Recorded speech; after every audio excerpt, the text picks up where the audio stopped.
Et on termine par le Togo. La Cour suprême de la CEDEAO, la Cour de justice plutôt de la CEDEAO, a rejeté les mesures provisoires visant à suspendre la procédure pénale contre l'ancien Premier ministre togolais Agbeome Kodjo et a mis l'affaire en délibéré sur la date du 30 mars 2022. Germain Pouli, Togo Réveil a traité ce dossier. C'est quoi exactement? Oh, quoi exactement? Vous savez, de plus en plus les affaires s'exportent. Quand des citoyens estiment qu'ils sont lésés dans leur pays, ils peuvent saisir cette cour-là de justice de la CEDEAO qui se prononce sur les violations des droits de l'homme.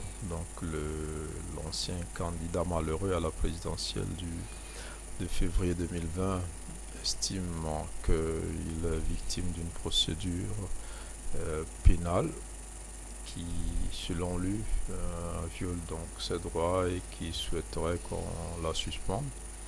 Il estime aussi que ses droits sont violés et donc il a saisi la Cour de justice de la CEDEAO pour ces deux faits-là. Et la Cour a rendu donc sa décision sur la première requête qui est la suspension de la procédure pénale engagée contre lui au Togo. Je pense que là, la Cour a rejeté cette demande-là, donc elle saura demander à l'État togolais de suspendre cette procédure-là. Donc ça veut dire que la procédure enclenchée contre l'ancien Premier ministre, l'ancien député, puisqu'il a président de l'Assemblée nationale. Il a finalement été remplacé à l'Assemblée. Et donc, la poursuite est toujours là, d'actualité. Et sur la violation de ses droits, donc c'est à ce niveau la Cour a promis se réunir vers la fin du premier trimestre de 2022 pour statuer. Donc là, il y a la DMK qui a fait une sortie pour porter l'affaire à la connaissance donc de l'opinion. Plusieurs Togolais ne savaient pas que Agbeome Kodjo avait saisi la Cour de justice de la CEDEAO. Bon, on en sait un peu plus. Et là, on est quand même un peu surpris de cette initiative parce que, vous savez, tout ça se rapporte à une élection qui a été accompagnée, dont le processus a été accompagné et suivi par la CEDEAO. Après le 19 août, vous savez que la feuille de route, la CEDEAO a décidé d'une feuille de route qui a été suivie donc jusqu'à l'élection de février 2020. Et c'est à l'issue de ce processus-là, alors que toutes les missions d'observation internationale, que à l'échelle africaine ou à l'échelle mondiale, ont reconnu cette élection parce qu'elle est juste et crédible. Ce candidat de la dynamique Kodjo a saisi la Cour constitutionnelle d'abord avec une requête. La Cour a tranché. Donc à partir de ce moment-là, je crois que comme il a voulu être légaliste en se soumettant au droit de recours, il aurait dû accepter finalement la décision de la Cour suprême, ce qu'il n'a pas fait. Là, il se transporte à la CEDEAO. On peut déjà imaginer de ce que sera la suite donc, de ce jugement-là, mais c'est un peu décevant de voir un peu jusqu'où ce Premier ministre peut aller dans ses contradictions. C'est quand vous lisez finalement ce que dit la DMK, c'est qu'elle fait confiance à la Cour de justice pour rendre le droit, parce que dans une autre affaire, on avait condamné l'État.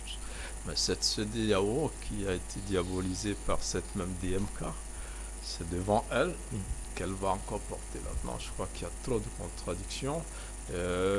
Aujourd'hui, après tout ce qui s'est passé à l'échelle internationale, des plaintes portées contre des journalistes du RFI pour avoir... Nous sommes un peu fatigués parce que on n'a plus envie, les gens n'ont plus envie de suivre ce genre d'actualité parce que c'est pas que ça ternit l'image du pays, mais ça ternit l'image d'un candidat qui a eu un bon parcours politique. Il faut revenir dessus quand même pour le dire, parce qu'il a été président de l'Assemblée nationale, il a été Premier ministre, plusieurs fois ministre, DG et tout ça.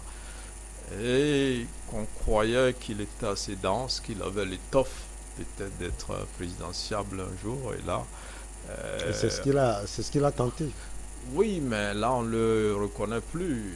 Après cette élection, tous les actes qu'il pose, et tout ce dans quoi il embarque le vieux prélat à travers l'Europe et tout cela, c'est un peu regrettable que Agwema Kojo en arrive là. Et là, moi, je pense pas, je ne m'attends pas à grand-chose de la décision de la CEDEAO, parce que la principale décision est déjà tombée, c'est que l'État peut toujours le poursuivre pénalement. Ça, c'est ce qui est important. Donc, il devrait se rendre compte qu'à partir du moment où la Cour dit que la poursuite peut continuer contre lui, c'est qu'on n'a pas violé ses droits. Il ne faut pas être un grand juriste quand même, parce que s'il y a violation des droits, on ne va pas se prononcer sur cette première partie de la plainte pour dire non, on rejette, donc la poursuite peut continuer. C'est un peu décevant, mais c'est lui qui a voulu porter cette affaire. Bon, on verra bien comment ça va finir tout ça. Une première partie, lui, Magloire Kebayo, qu'on peut interpréter comme une mini-victoire pour le pouvoir en place. C'est une victoire pour l'État togolais d'abord. Et je crois que c'est une victoire également pour la Cour de justice de la CEDEAO, parce qu'il n'était pas acquis que le jugement ne soit pas contesté.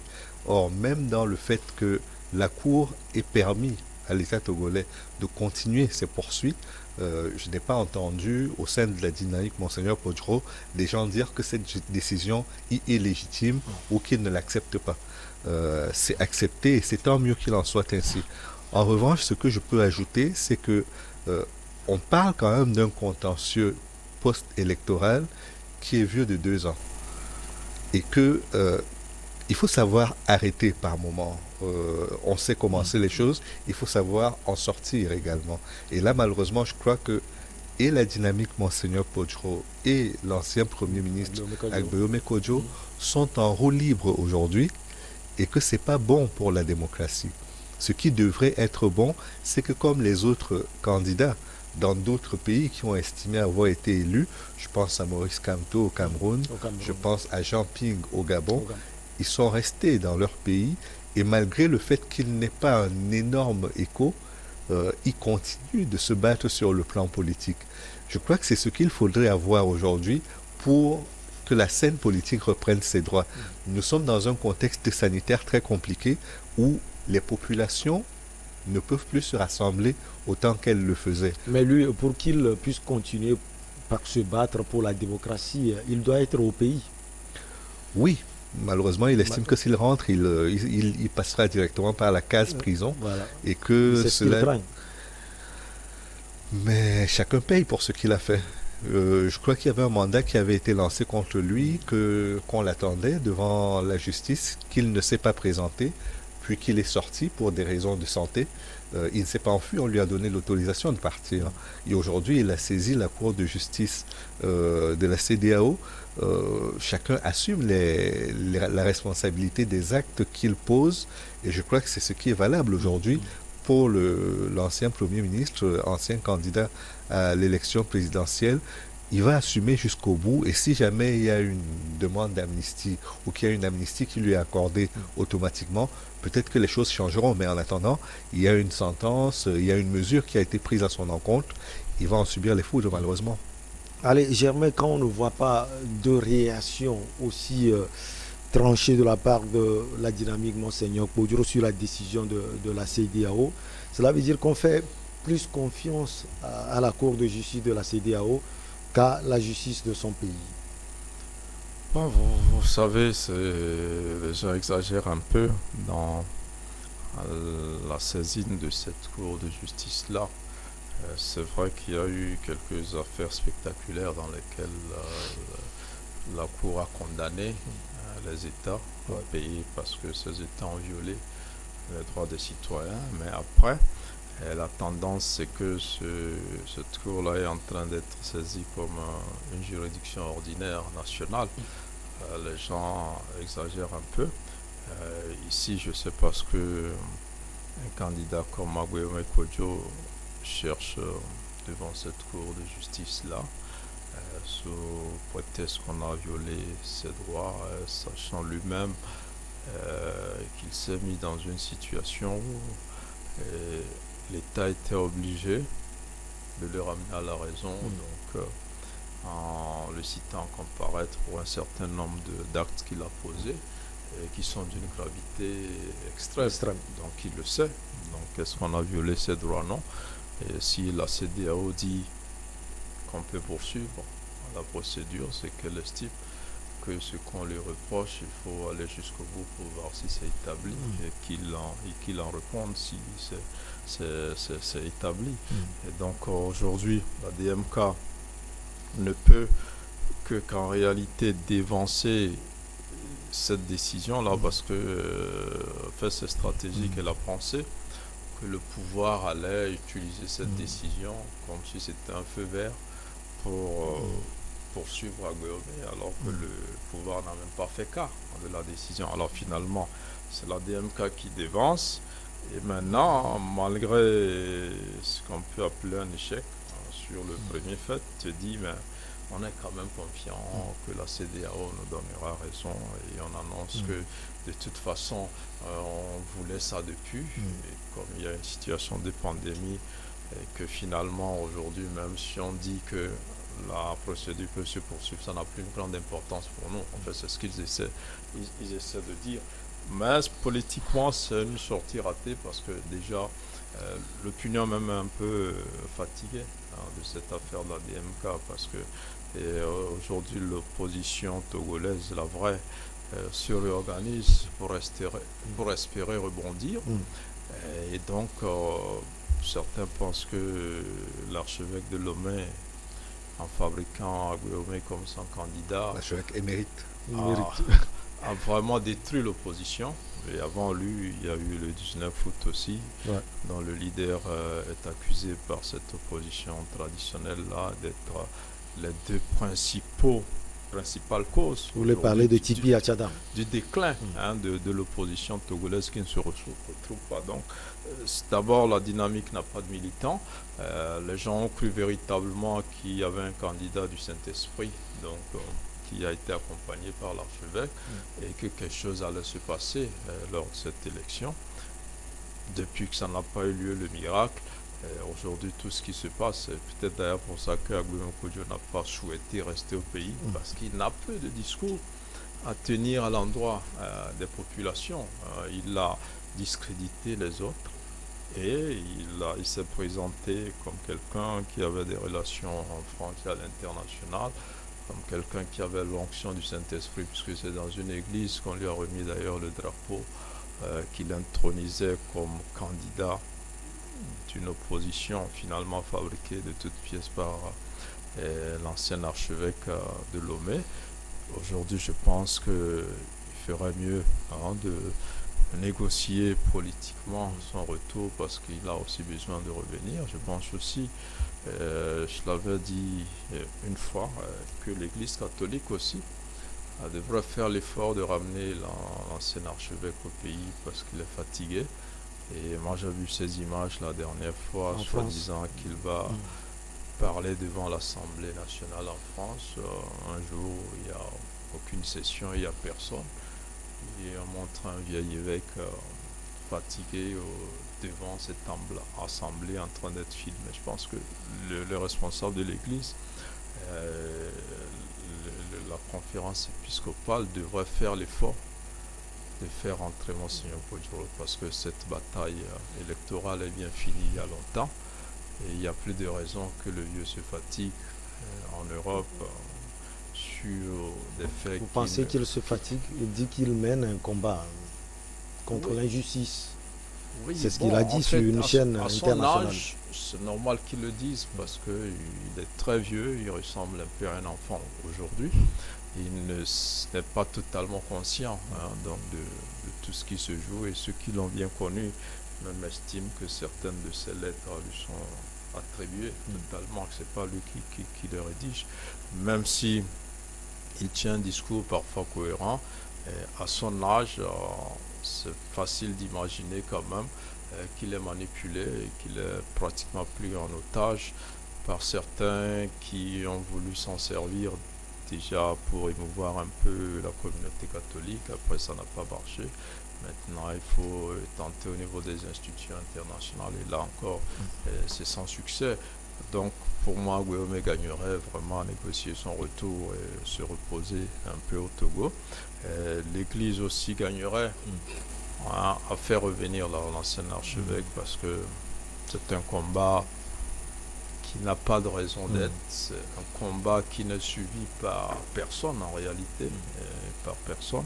Et il serait intéressant que l'Église catholique togolaise entame des démarches pour faire revenir cet évêque-là qui a beaucoup fait pour la plupart des évêques qui sont là. Je rappelle que la plupart ont été nommés quand il était archevêque de Lomé. Et ils lui doivent bien ça, de le ramener au Togo. Allez, la DMK dit avoir pris acte de la décision de la Cour de justice de la CEDEAO, Magoula Kemayo. Même question à vous, la DMK dit avoir pris acte. Ça veut dire que la DMK fait confiance plus à la Cour de justice de la CEDEAO qu'à la justice de son pays. Non, elle a d'abord déposé son recours au niveau national. Puis par la suite, n'étant pas satisfaite de la manière dont la requête a été traitée, elle s'est adressée à la Cour de justice de la CEDEAO. Cela signifie qu'elle n'est pas satisfaite de la manière dont la requête a été traitée. Ce n'est pas qu'elle ne fait pas confiance à la justice nationale, c'est qu'elle estime que la justice a rendu une justice qui n'était pas libre, qui n'était pas à son avantage, et que pour cette raison, elle va aller chercher le droit, que le droit soit dit par une organisation qui est censée être neutre, être au-dessus de tout soupçon, qui est la CEDEAO. Donc à ce titre-là, c'est une nouvelle légitimité. Il y a la légitimité reconnue aux autorités togolaises, mais qui n'a pas rendu satisfaction. Il y a maintenant la légitimité qu'on reconnaît à la Cour de justice de la CEDEAO, en espérant que pour le coup, elle rendra justice, elle dira le droit en faveur des plaignants, c'est-à-dire de la dynamique Monseigneur Podro. Alors, Germain a parlé d'un retour au Togo, une négociation politique, c'est possible. Pour qu'il y ait une négociation politique, il faut qu'il y ait un refus de retour. Or, pour l'instant, je n'ai pas l'impression qu'on a demandé à Monseigneur Podro ou à Agbeome Kodjo de quitter le pays. Donc, ce qu'il faut peut-être, c'est d'abord qu'eux-mêmes expriment le souhait de revenir au Togo. S'ils veulent revenir et qu'on les empêche de rentrer, là, il y a un problème. Or, ce n'est pas le cas. Donc, il faut qu'au moins une des parties manifeste ou sa volonté ou son refus de rentrer, ou alors son refus de voir rentrer les autres, pour qu'on dise que très clairement, il y a un blocage et qu'à partir de là, on va entrer dans une négociation. Mais si chacun est dans son coin, il estime que l'autre ne veut pas ou que l'autre est en train de bloquer, on n'est pas dans quelque chose de palpable, c'est pas matériel. Donc, j'espère. Et ce sera difficile pour l'Église d'intervenir parce que Monseigneur Podro reste un citoyen. Il est libre de ses mouvements. Il peut choisir d'aller au Ghana, il peut aller en Suède, il peut aller en France, il peut aller où il veut. Et on ne l'obligera jamais à être au Togo ou à quitter le Togo. Or, aujourd'hui, ce que l'on souhaiterait, c'est que cet acteur important de la vie démocratique du pays, parce que c'est quand même lui qui a présidé la conférence nationale, qui l'a proclamée souveraine par la suite, c'est lui qui a dirigé ce moment de vie démocratique important. Ce serait bien qu'il soit là aujourd'hui, alors que le président sera bientôt à mi-mandat, et que la bataille pour la deuxième partie, voire la prochaine élection, soit engagée. Il y a les élections régionales qui arrivent, il y aura une campagne présidentielle à mettre sur pied, préparer les candidatures, parce que tout ça ne se fait pas en 2 mois ou à 3 mois de l'échéance. Il faut le préparer longuement à l'avance.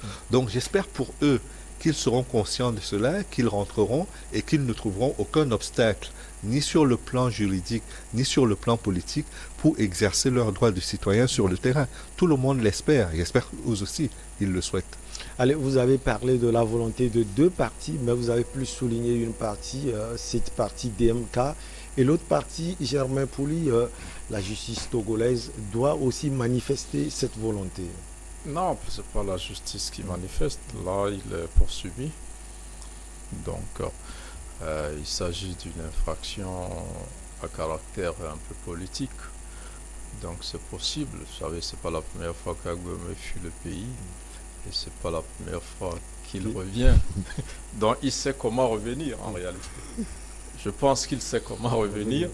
Et bon, s'il lui veut pas revenir, moi c'est pas grave, mais pour le vieil archevêque, quand moi j'ai vu dans les vidéos, j'ai trouvé ça un peu pénible. Enfin, moi je ne dis pas, je demande aux évêques d'aller le chercher, parce que c'est leur papa pour la plupart, c'est le chef, même s'il n'occupe plus ce poste aujourd'hui. Il est également le papa du pouvoir en place, le pouvoir aussi peut aller le chercher. Non, là, lui, il combat le pouvoir. Il est dans la peau d'un opposant aujourd'hui. Donc, le pouvoir ne peut donc, pas si le pouvoir veut le chercher, il va refuser, selon vous? Mais il va dire qu'on veut le tuer, il va inventer des histoires, puisqu'il est contre ce pouvoir. Mais si c'est l'Église qui va le chercher, ben, on sait que tu t'es lancé dans la politique, tu as tenté un truc, bon, tout ça. Maintenant, il faut venir se reposer. Je pense qu'il a besoin de se reposer parce qu'il est vieux. Il est vieux, il est fatigué, il n'a pas sa place là-bas. Il n'a pas sa place là-bas. Et c'est vrai aussi qu'il a eu des postures qui ont mis mal à l'aise les évêques du Togo. Il s'est attaqué à la hiérarchie, notamment à Monseigneur Bariga. Il s'est attaqué à toute la conférence des évêques en même temps. Mais ce sont des hommes de Dieu. Et il doit pouvoir supporter ce genre de grief-là. Et je dis que là, ce n'est pas moi qui le dis, c'est des gens qui ont connu l'archevêque qui disent qu'il est en otage, qu'il est pris en otage par Agbemé et ses proches, qui le brandissent un peu comme un trophée, qui l'utilisent à des fins qui n'ont pas vraiment de résultats aujourd'hui. Donc, il faut qu'en tant qu'ancien chef de l'Église, que les chefs de l'Église aujourd'hui aillent le chercher, aillent lui parler.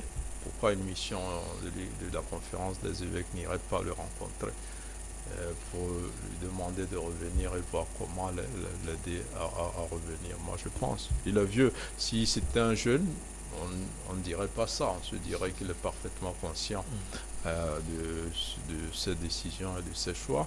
Mais là nous sommes en face d'un vieux. Et là je l'ai même suivi sur une chaîne, je crois que c'est Africa 24. Ouais. Son raisonnement était totalement décousu.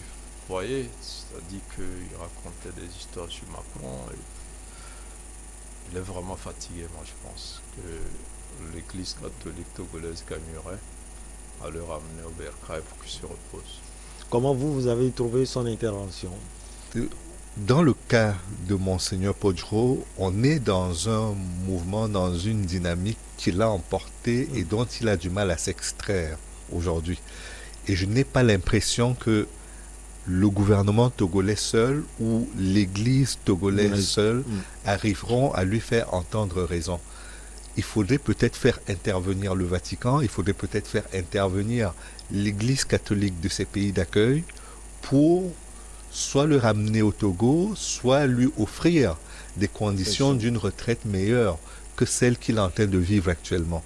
Parce que là, si je m'en tiens à ce que l'Église catholique, par exemple, a fait en Amérique du Sud à un certain moment, il y avait cette théologie de la libération qui était une théologie d'action politique, à proprement parler. Donc, en soi, ce n'est pas une faute d'avoir un engagement politique.